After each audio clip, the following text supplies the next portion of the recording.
Vous avez évoqué le vide psychologique. Je pense que cela correspond parfaitement à la situation dans laquelle se trouve actuellement l'Arabie saoudite. Et l'autre point, ce sont ces couvertures que vous avez mentionnées, cette couverture américaine ou cette couverture turque. Ces couvertures ne les sauveront pas des attaques yéménites. C'est le problème de l'Arabie saoudite. Et il y a quelques instants, avant cette intervention en direct, le Yémen a publié une nouvelle déclaration. Elle dit « un blocus pour un blocus ». Elle dit « à votre blocus, nous répondrons par un blocus contre vous ». Et ils ont affirmé qu'aucun navire saoudien n'a traversé Bab el-Mandeb. Et ils vont continuer ainsi jusqu'à ce que la situation se calme ou se résolve. C'est le problème que l'Arabie saoudite s'est créé elle-même et que personne ne peut résoudre.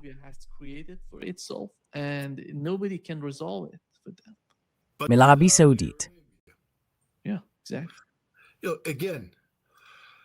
oui, je ne peux pas répondre à ça. Pourquoi l'Arabie saoudite est-elle intervenue au Yémen, au départ? Maintenant, on sait pourquoi. Parce que Ansar Allah a renversé le gouvernement yéménite qui était pro-saoudien. Et c'est lié aux politiques que l'Arabie saoudite essaye d'imposer au Yémen depuis des années, et tout ça. Mais le problème, ça a toujours été l'Arabie saoudite. Le problème a toujours été l'Arabie saoudite, parce qu'elle se voyait comme une superpuissance militaire régionale. Je veux dire, regardez pourquoi les Émirats arabes unis font ce qu'ils font en Afrique. Vous voyez? Parce qu'ils sont en concurrence avec l'Arabie saoudite, qui cherche à devenir une puissance régionale en contrôlant différents gouvernements et des régions riches en ressources.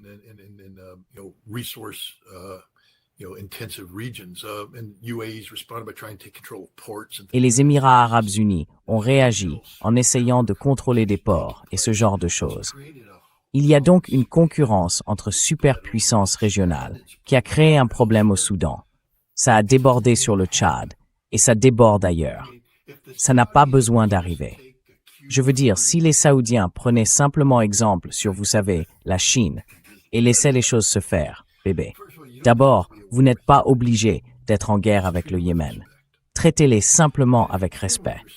Et si vous les traitez avec respect, ce qui va se passer sera incroyable. Parce que l'Arabie saoudite, du fait de sa position de grand producteur d'énergie, a la capacité d'influencer l'économie de la région comme aucun autre pays. Enfin, de manière comparable à l'Iran.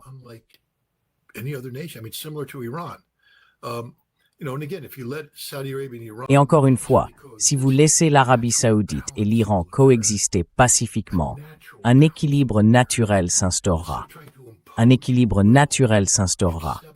Au lieu d'essayer d'imposer votre volonté, acceptez cet équilibre naturel, puis faites en sorte qu'il prospère, en sachant qu'il y a des limites à ce que vous pouvez faire. Mais l'Arabie saoudite, comme je dirais l'Iran, qui doit veiller à ne pas s'en rendre coupable, cherchent à se rendre vulnérables, à étendre leur portée au-delà de ce qu'elle devrait naturellement être. Il y a des choses, vous savez, que le cours naturel des événements permet. Une nation, avec une population donnée, des ressources, et ainsi de suite, peut dire « voilà ce qui devrait être notre sphère d'influence normale ». L'Arabie saoudite, ils peuvent régler la situation au Yémen simplement en respectant le Yémen, au lieu d'essayer de lui imposer leur volonté.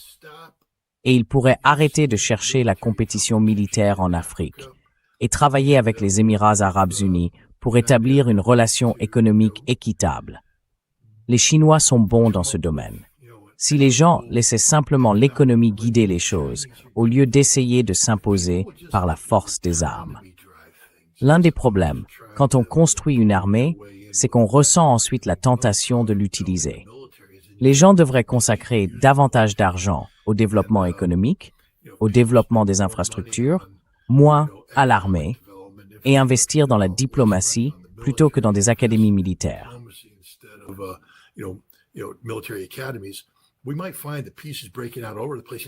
On pourrait constater que la paix éclate un peu partout et que tout le monde s'en sort bien. Mais vous savez, tout le problème avec les Saoudiens aujourd'hui, c'est qu'ils doivent accepter qu'il y a des limites à ce qu'ils peuvent faire. Il y a aussi certaines complications avec l'Arabie saoudite, par la nature même du régime. Je veux dire, on ne peut jamais oublier comment l'Arabie saoudite a été créée, le pacte avec le diable. La famille Al-Saoud s'est assise avec les Wahhabites et a dit, vous savez, la Mecque et Médine appartiennent à cette faction extrémiste de coupeurs de tête. Et vous savez, ils ont le droit d'imposer leurs règles. Et pour détourner la pression, pour empêcher les Wahhabites de demander des comptes à la famille Saoud sur son mode de vie extravagant et non islamique, vous savez, nous exportons le wahhabisme à l'étranger dans le cadre de notre politique étrangère.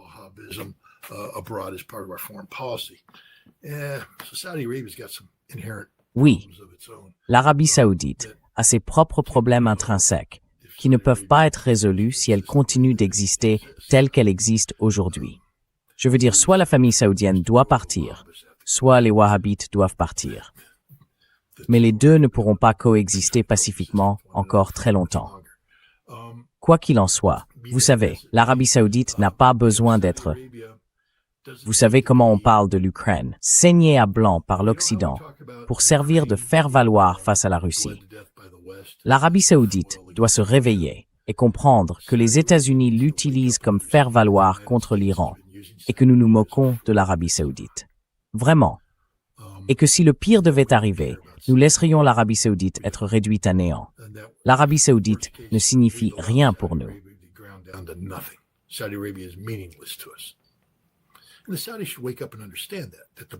Et les Saoudiens devraient se réveiller et comprendre que la couverture qu'ils ont, ce n'est pas vraiment une couverture de sécurité.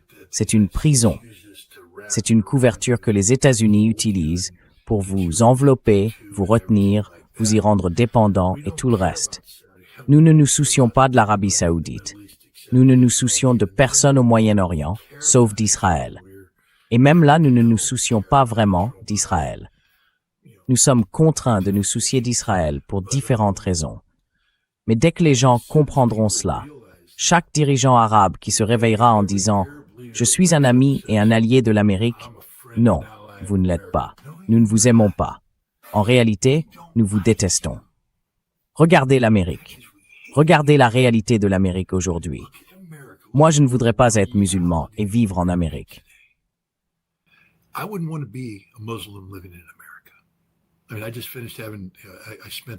Je viens justement de passer un week-end avec des gens formidables à Long Island, dans l'État de New York et dans le New Jersey.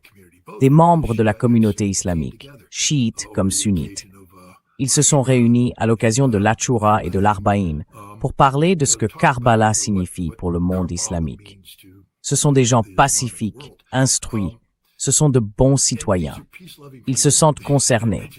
Ils tiennent à des choses comme la Constitution. Mais la réalité, c'est que l'immense majorité des Américains ne savent même pas qui sont ces gens, ni ce qu'ils défendent. Ils ne veulent pas le savoir.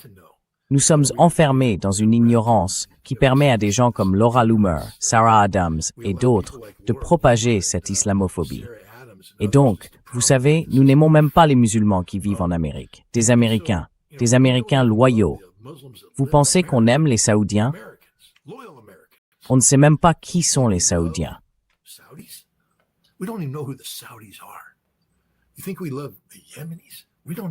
Vous pensez qu'on aime les Yéménites? On ne sait même pas qui ils sont. On serait incapable de vous dire ce qu'est un Jordanien. On serait incapable de vous dire ce qu'est un Syrien. Je veux dire, quand on parle de la Syrie, est-ce qu'on parle des Maronites, des Sunnites, des Alaouites, des Druzes? De quoi parle-t-on? On n'est même pas capable d'aller à Sinjar parler des Yézidis. Quoi? De quoi parlez-vous? Ils ne savent rien. On ne pourrait pas parler des tribus. On ne pourrait pas parler des différentes tribus qui peuplent le désert syrien, qui doivent migrer à travers le désert d'Ambar jusqu'en Arabie saoudite, ni de la manière dont elles le font. Et en réalité, vous savez, elles se considèrent comme des Bédouins ou des Arabes, plutôt que comme des Syriens, des Irakiens ou des Saoudiens. Rien de tout cela ne nous traverse l'esprit.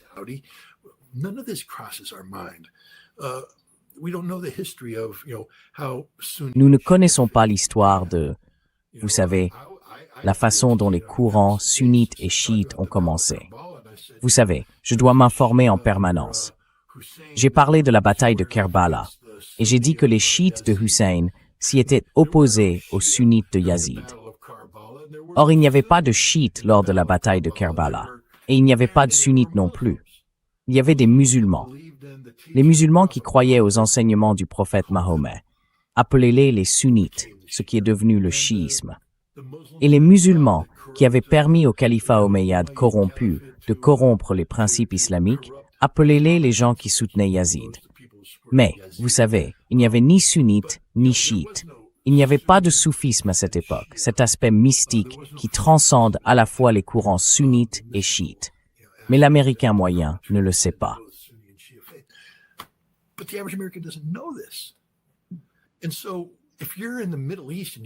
Et donc, si vous êtes au Moyen-Orient, que vous vous réveillez et que vous vous dites « l'Amérique est mon ami », eh bien non.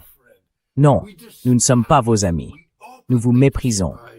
Nous vous méprisons ouvertement. Nous nous moquons de vous derrière votre dos. Nous vous donnons les pires noms du monde. Nous ne voulons même pas comprendre qui vous êtes, ce que vous êtes. Vous êtes une ressource à épuiser, exclusivement à notre profit. Nous voulons votre énergie, et c'est tout. Nous voulons votre énergie à des conditions qui ne conviennent qu'à nous. Nous nous moquons du prix que vous payez, du sacrifice que vous faites. Et bon sang, nous nous moquons encore plus de vos femmes et de vos enfants. Nous les massacrerons en un instant. Nous l'avons prouvé. Alors, quand est-ce que le Moyen-Orient va se réveiller? Quand est-ce qu'ils vont se réveiller et comprendre que la plus grande menace, à elle seule, pour la paix et la stabilité au Moyen-Orient, ce sont les États-Unis d'Amérique?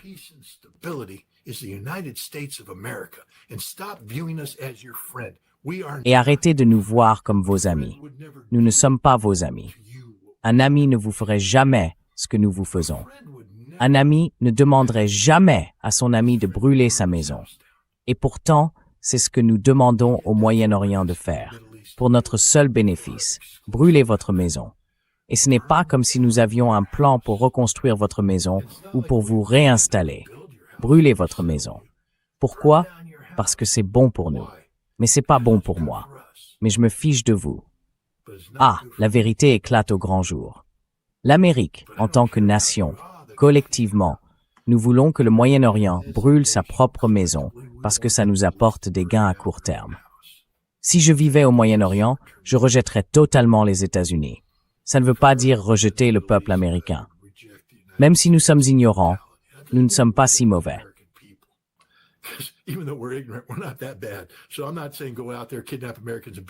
Donc, je ne suis pas en train de dire « allez dehors, enlevez des Américains et décapitez-les ». S'il vous plaît, ne faites pas ça. Le fait est que, si vous rencontriez vraiment un Américain moyen, vous diriez « vous n'êtes pas si mal, vous êtes juste stupide ». Et espérons-le, nous serions assez honnêtes pour répondre « oui, on est plutôt stupide ». Peut-être qu'on devrait en apprendre un peu plus sur le monde dans lequel on vit. Pourquoi ne pas prendre un passeport, trouver un peu d'argent et aller visiter le Moyen-Orient pour mieux le connaître? Moi, je vais le faire l'année prochaine d'ailleurs. Je vais à Kerbala. Je vais participer à l'Arbaïn. Pourquoi? Pas parce que je suis musulman, mais parce que je veux vraiment en savoir plus sur la foi islamique. Je veux en apprendre davantage sur la foi chiite. The Islamic faith. I want to learn more about the Shia faith. Not because I want to become one of them, because I want to live in peace with them. Pas parce que je veux devenir comme eux, mais parce que je veux vivre en paix avec eux. Je veux vivre en harmonie avec eux. Et la meilleure façon de vivre en paix et en harmonie avec des gens, c'est vraiment d'apprendre à les connaître. Et la meilleure façon de les connaître, c'est d'être avec eux, parmi eux. C'est ce que je fais en Russie. J'y vais et je me mêle au peuple russe. J'apprends, j'écoute. J'irai n'importe où dans le monde. J'espère pouvoir aller en Iran à un moment donné. Vous savez, il faut juste trouver un moyen de le faire, sans que je me retrouve en prison. Mais quand on aura trouvé comment, ça se fera. Mais vous savez, la meilleure façon de résoudre les problèmes, c'est d'apprendre à connaître les gens, de les comprendre.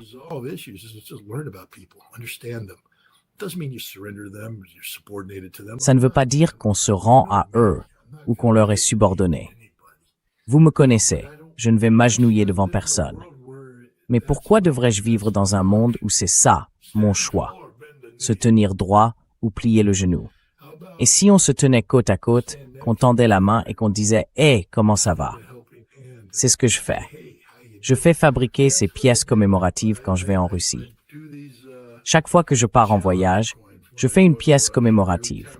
Mais vous voyez ce qu'il y a dessus, ce qui est mis en avant? Une poignée de main.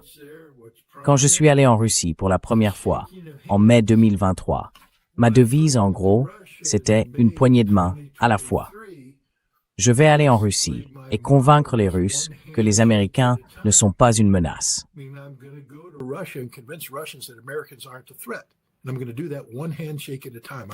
Et je vais le faire, une poignée de main après l'autre.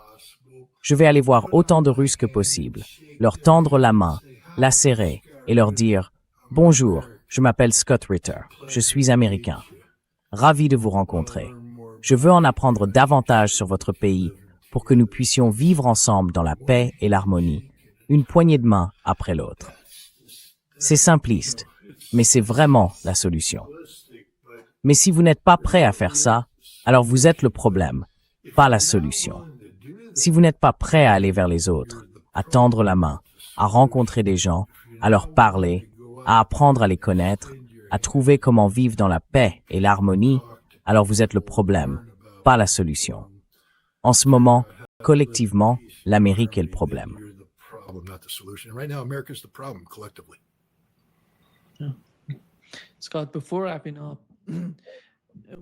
Scott, avant de conclure, il y a eu une attaque israélienne contre la Syrie. Et on parle de l'armée turque qui renforcerait quelque chose en Syrie. C'est pour ça qu'il y a tant d'inquiétudes à ce sujet. Ils veulent réduire la puissance de la Turquie en Syrie. Et on voit la réaction de Donald Trump et de son administration. Par exemple, Tom Barrack était très anxieux face à ce qui se passe. Il disait « Il ne se passe rien, c'est dangereux, il faut se calmer, il faut discuter, il faut faire ceci et cela. » Mais Israël ne veut pas ça. Israël ne veut pas, vous savez, réduire les tensions. Ils veulent accroître les tensions, parce que c'est l'un des jeux des Israéliens. Entretenir ces conflits, dans un sens puis dans l'autre, afin d'impliquer de plus en plus les États-Unis en Asie occidentale.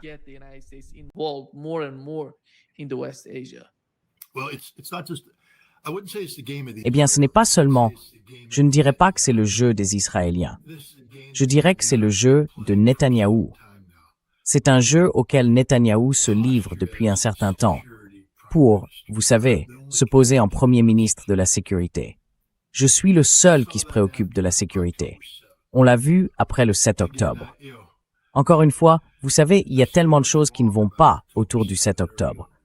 Voilà, vous avez foutrement raison, Scott. Le Hamas a traversé la frontière et massacré ces Israéliens innocents. Ce n'est pas de cela que je parle. Il y a tellement de choses qui ne vont pas dans le comportement israélien le 7 octobre. L'échec du renseignement, vous savez, l'échec du leadership. Et il n'y a pas eu de véritable, vous savez, bilan complet de ce qui s'est passé avant le 7 octobre. De la manière dont cela a été permis et de la façon dont Israël a réagi ensuite.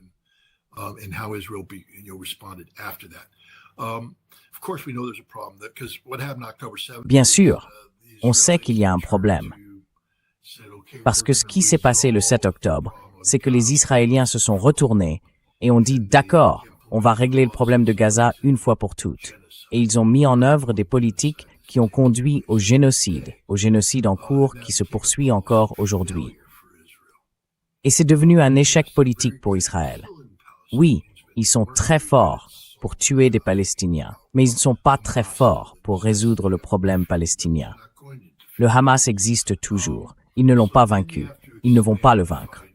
Alors il faut étendre le combat au Liban. Maintenant, ils vont s'en prendre au Hezbollah. Et vous savez, Israël fait ce qu'il fait. Des beepers explosent et l'encadrement intermédiaire est affaibli.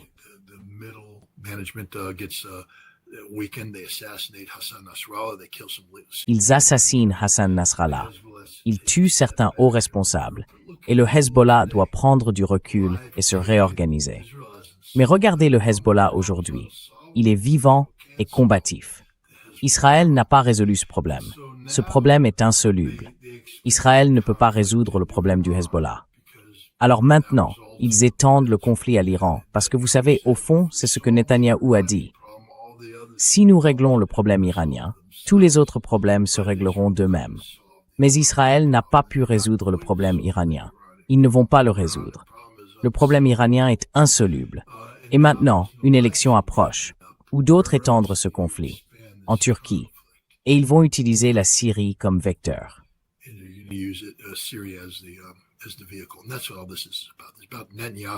Et c'est de ça qu'il s'agit, au fond. Netanyahou essaie d'intimider les Israéliens pour qu'ils adhèrent à tout son tissu de mensonges selon lequel c'est lui, l'homme de la sécurité. Maintenant, la menace, c'est la Turquie. Et on l'a vu. Des Israéliens disent que la Turquie représente une menace plus grande pour Israël que l'Iran. Alors, ce qu'ils font maintenant, c'est créer les conditions d'un conflit potentiel avec la Turquie. Est-ce qu'ils cherchent vraiment une guerre avec la Turquie? Je ne le pense pas. Parce que, contrairement à l'Iran, la Turquie peut réellement déployer des troupes turques à la frontière avec Israël. Et Israël ne peut pas les battre. Soyons francs au sujet de l'armée israélienne. Elle est nulle. Elle est horrible. Elle a beaucoup de très bons matériels, mais elle ne sait pas se battre. Ça a été prouvé.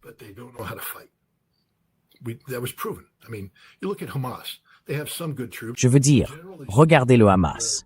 Ils ont de bons combattants.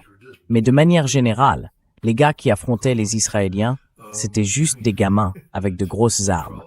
Je veux dire, sortir en rampant d'un tunnel, traverser un champ à découvert, en courant, poser une mine anti-char sur un char, puis repartir en courant, ce ne sont pas des tactiques solides. C'est tout simplement du courage. Et le courage de Sinwar, vous savez, la façon dont il est mort, courageusement, sans broncher. Sur le plan tactique, ce qu'ils font est rarement très solide, mais c'est courageux, et ils sont prêts à mourir pour leur cause. Vous savez qui n'est pas prêt à mourir pour sa cause? Les Israéliens. Chaque fois qu'ils ont des morts, toute la nation est en deuil. Ils sont incapables d'encaisser des pertes sérieuses.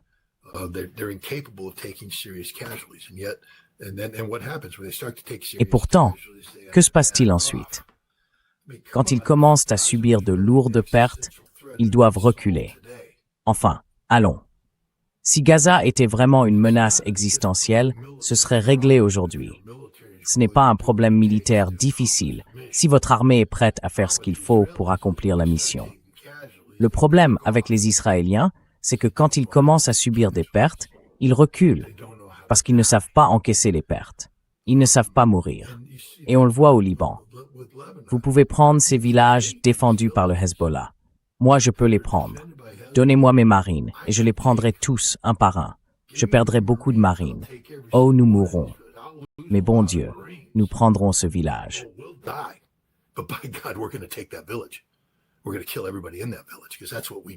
On va tuer tout le monde dans ce village, parce que c'est ce qu'on fait.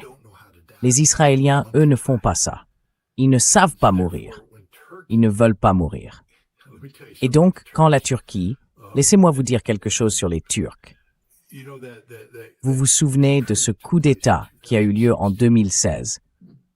Un colonel des forces spéciales turques, le commandant adjoint des forces spéciales, a atterri avec environ 40 hommes des forces spéciales au quartier général des forces spéciales. Il allait prendre le contrôle du quartier général. Et s'il y parvenait, il pourrait diriger les opérations, et le coup d'État aurait peut-être réussi. Le commandant des forces spéciales était dehors en ville, et il l'a appris.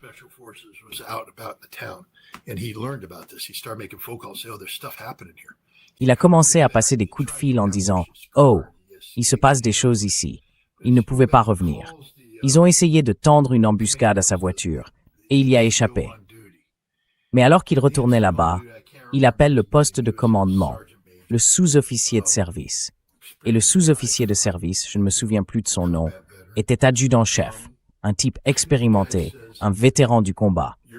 Et le gars lui dit « Vous êtes de service ?»« Oui, monsieur. » Il dit « D'accord, ce général va atterrir avec 40 hommes. Tuez-le. Ne le laissez pas entrer dans le bâtiment. Tuez-le. »« Oui, monsieur. » « Vous comprenez ce que je vous dis? »« Oui, monsieur. » « Vous comprenez que c'est la dernière conversation que nous aurons jamais? »« Oui, monsieur. » Il raccroche. L'hélicoptère atterrit. Il prend son pistolet, sort, s'avance vers le général. Bam! Il le tue. Il est mort. Il a été abattu. Bam, killed him. He died. He got shot. Turks aren't afraid to die. Les Turcs n'ont pas peur de mourir. Et c'est bien ça le problème. Je ne dis pas que les Iraniens ont peur. Je dis que les Iraniens n'ont pas la possibilité de mourir en ce moment. C'est trop difficile pour une division iranienne d'aller d'Iran jusqu'à la frontière israélienne. En revanche, pour une division turque, c'est pas difficile d'atteindre la frontière israélienne là, maintenant. Ce qu'Israël, enfin, ce que son armée comprend, je l'espère, c'est que s'ils affrontent les Turcs à armes égales, ils vont perdre. Les Turcs vont leur passer dessus. Pourquoi? Parce que les Turcs n'ont pas peur de mourir. Les Israéliens, si. Regardez simplement l'histoire des Turcs. Just look at the history of the Turks. The Turkish brigade in Korea landed in Korea. La brigade turque en Corée est arrivée là-bas parce qu'on lui avait dit « Si vous voulez faire partie de l'OTAN, vous devez envoyer des troupes en Corée. » Alors, ils ont envoyé cette brigade en Corée. Le commandant de la brigade était un vétéran de Gallipoli. Gallipoli, vous savez, la bataille de Gallipoli. D'accord? Donc ce type avait déjà fait ses preuves. C'était un homme qui avait vu plus de morts que vous ne pourriez l'imaginer. Il avait ordonné à des soldats turcs de charger les tranchées australiennes et de repousser les assauts australiens. Alors ce n'est pas quelqu'un qu'on allait effrayer. Il a débarqué avec ses hommes. Pas d'officier de liaison, personne ne parlant anglais, et aucun Américain parlant turc ne les avait rejoints. Et parmi les Turcs, il n'y avait pas beaucoup de gens qui parlaient anglais. Up with them, and there were not too many English speakers among the Turks. So they just showed up and they said, "Where you go? Go north." Alors ils sont simplement arrivés et on leur a dit « Où allez-vous » ? Vers le nord. La brigade monte vers le nord. Elle avance vers le nord au moment même où les Chinois attaquent et brisent les reins de la 8e armée. L'armée américaine est en retraite. Tout le monde recule et les Turcs se disent « Eh bien, nous, on avance. » Il y a beaucoup de Chinois autour. Et où sont nos munitions? On n'a plus de munitions. Fixez les baïonnettes, les gars. Boum. Ils sont morts. Ils sont morts héroïquement. Puis ils se retournent et attaquent dans le sens du retour. Mais ils n'ont jamais cédé. Ils se sont pas rendus. Ils sont simplement morts. Et ensuite, ils ont tenu bon, ils ont reçu des renforts et ils ont continué à se battre. Les Turcs ont l'une des meilleures réputations qui soit. To fight. The Turks have one of the best reputations out there. So for the Israelis, they have to understand that when the Turks come Donc, les Israéliens doivent comprendre que lorsque les Turcs entreront en jeu, ils seront prêts à mourir pour les tuer. Et ils ne cesseront pas de mourir tant qu'ils ne les auront pas tous tués. C'est là qu'Israël doit faire attention à ne pas chercher la bagarre avec les Turcs. Mais voyez-vous, Netanyahou ne se soucie pas d'Israël. C'est l'autre leçon que vous devez retenir en tant qu'Israélien. Cet homme est à lui seul responsable de la destruction de votre nation. En 1998, un colonel israélien m'a briefé sur ce sujet. Il était chargé de préparer l'évaluation nationale des menaces pour Israël. Vous savez, leur principale menace. Et je peux vous dire qu'en 1998, la principale menace identifiée par les Israéliens n'était pas l'Iran ni l'Irak. was not Iran, was not Iraq. It was C'était des Juifs israéliens, des Juifs de droite. Donc c'est ça, la plus grande menace pour Israël. C'est ça qui va tuer Israël. Et ils l'ont déjà prouvé parce que ce sont des Juifs de droite qui ont assassiné Yitzhak Rabin. Ce sont les Juifs de droite qui ont porté Benjamin Netanyahou au pouvoir. Et il a dit, ça détruira Israël. C'est ça qui va détruire Israël. Nous allons devenir une nation incompatible avec la vie au Moyen-Orient. Yitzhak Rabin, les gens ne l'ont peut-être pas aimé, ils ne l'ont peut-être pas apprécié. Les accords d'Oslo, les gens peuvent en critiquer tel ou tel aspect. like them Oslo Accords, people can pick away all one. But I will tell you this, having been there in Israel at the time. Mais je vais vous dire ceci. À l'époque, j'étais en Israël. Les Israéliens qui soutenaient Yitzhak Rabin croyaient qu'une paix avec les Palestiniens était possible. Ils considéraient les Palestiniens comme des êtres humains avec qui une coexistence pacifique était possible. Aujourd'hui, les Israéliens ici voient les Palestiniens comme des animaux. Amalek, ce n'était pas un terme qu'on entendait en 1996. Pas du tout. Pas dans l'Israël dominant. Aujourd'hui, c'est ainsi qu'ils les définissent. Ce sont des animaux. Vous avez Ben Gvir, qui parle de tuer des garçons de 14 et 16 ans. Il faut en tuer 30 ou 40 par nuit, juste pour le plaisir. Pourquoi? Pourquoi pas? Ils méritent de mourir. Ce sont des animaux. Enfin, c'est une façon de penser qui rappelle les nazis. I mean, this is Nazi-like thinking. This is the reality of Israel today. It's a sick. Voilà la réalité d'Israël aujourd'hui. C'est un État malade, brisé. Et à tous les Israéliens qui disent « ce n'est pas moi », comprenez bien que c'est Benjamin Netanyahou. C'est ce qu'il est en train de faire d'Israël. Et c'est ainsi que vous serez collectivement définis à l'avenir. Mais Netanyahou ne se soucie pas de vous. Il ne se soucie que de Benjamin Netanyahou. Et il est prêt à sacrifier l'intégralité de l'État israélien pour conserver le pouvoir, parce qu'il sait que dès qu'il le perdra, lui et sa femme finiront probablement en prison pour le reste de leur vie. Car ce sont deux des personnes les plus corrompues ayant jamais foulé la surface de la terre. Donc, il ne s'agit pas de la sécurité d'Israël. So this isn't about Israeli security. This is about the political longevity. Il s'agit de la longévité politique et de la viabilité politique de Benjamin Netanyahou. Il a entraîné Israël de Gaza, au Liban, puis en Iran et aussi au Yémen. Et maintenant, il vous emmène en Syrie pour atteindre la Turquie. À un moment donné, si vous donnez un coup dans un grand nid de frelons, ils vont sortir et vous piquer à mort. Et je pense que c'est la direction que prennent les choses. Peut-être que les Israéliens vont se réveiller, parce que les Turcs ne plaisantent pas. Les Turcs ne plaisantent pas. Les Turcs ne cherchent pas la bagarre. Ils ne veulent pas se battre. Mais ils ne vont pas rester là sans rien faire et laisser Benjamin Netanyahou dicter la sécurité nationale. La Turquie a parfaitement le droit de négocier des droits d'utilisation de base en Syrie avec le gouvernement syrien.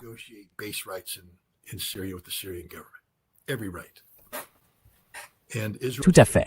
Et Israël affirme que la Turquie n'a pas le droit de faire cela. Israël essaye donc d'imposer ses propres prérogatives de sécurité nationale aux décisions souveraines de la Turquie. Ce n'est pas un scénario qui tournera à l'avantage d'Israël. Ils ont bombardé la Syrie, pensant intimider les Turcs. Je ne crois pas que les Turcs se laissent intimider. Comme je l'ai dit, regardez ce qu'a fait la brigade turque en Corée. La Turquie fixera les baïonnettes. Prenez exemple sur l'officier de permanence, ce jour-là, au quartier général des forces spéciales, en juillet 2016. Il a pris son pistolet, est sorti et a tiré une balle dans la tête d'un général traître, le tuant. Voilà qui sont les Turcs. These are the Turks. So, yeah, no. Yeah. Netanyahu's a fool.